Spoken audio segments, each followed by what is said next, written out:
We're going to talk today about sulfur dioxide, or what's considered in the industry as SO2. So whenever you see SO2 in your crush net accounts that's been added to your wine, that means that we've been sulfuring your wine so that we can keep it healthy. And what is sulfur? Sulfur is an antibacterial, antioxidative agent that helps in keeping your wine stable during its aging process. But that's not really the only time that we use it. It actually starts all the way at the beginning of winemaking, where the fruit comes in and we're processing the fruit and getting it ready for fermentation. We actually add a certain amount of sulfur to that fruit so that we can keep it healthy and free of any spontaneous fermentations to start before we're through our soaking period. The sulfur also helps in keeping the oxidation to a minimum so that we don't end up with too much brown juice, particularly when we're making a white wine. As it's going through fermentation, we keep the sulfur levels out of the wine so that the yeast and the bacteria can take care of the work. And then when it finishes with primary and malolactic conversions, we can then proceed with doing sulfur adjustments and bringing them up to the level where the wine is healthy. Here at CrushPad, our standard for keeping the wines free of bacterial spoilage and oxidation is to keep the parts per million levels at about 30 to 35 parts. And when we mean parts per million, that's actually the equivalent of milligrams per liter. So you're not talking about a lot of sulfur. You're actually just needing to have enough sulfur to keep your wine stable and work with the pH of the wine so that you don't end up with bacteria that can actually thrive in an environment like the wine to harm the wine.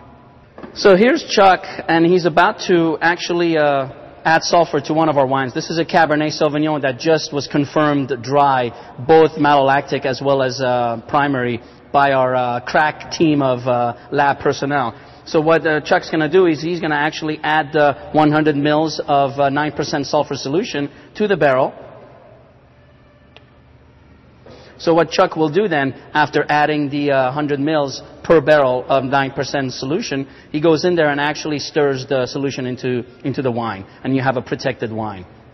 Now you'll realize that during primary and malolactic conversion, we have firm bungs, which is these two-piece bungs that actually allow the CO2 to be released from the barrel.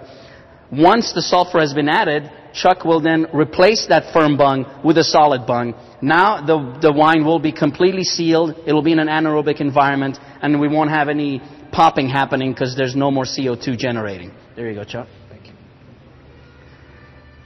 And the wine is now stable. Now we do monitor the sulfur in the barrel every 3 to 4 weeks, because during the course of maturation, whether it's a Pinot that's 9 months in oak or Cabernet that's 18 to 22 months in oak, the microoxygenation that happens during the aging absorbs and actually consumes some of that free sulfur. So we need to continually dose up the wines on a regular basis so that we can keep the sulfur levels at 30 parts per million, 30 to 35 parts.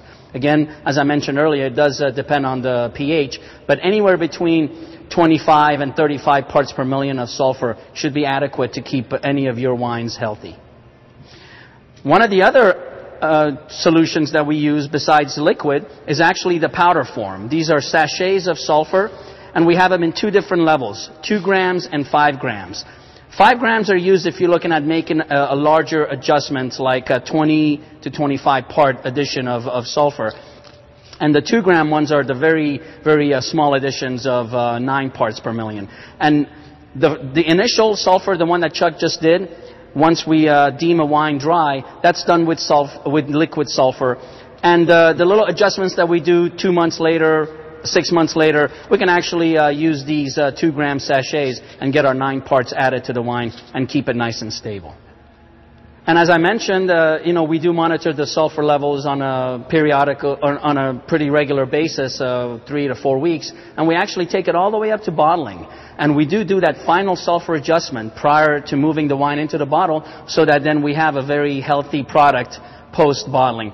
The wine does pick up a little bit of dissolved oxygen as it goes through the filler and into the bottle, so you want to make sure that you have a nice sulfur component in your wine to kind of take up that little bit of dissolved oxygen that gets picked up from the bottling process.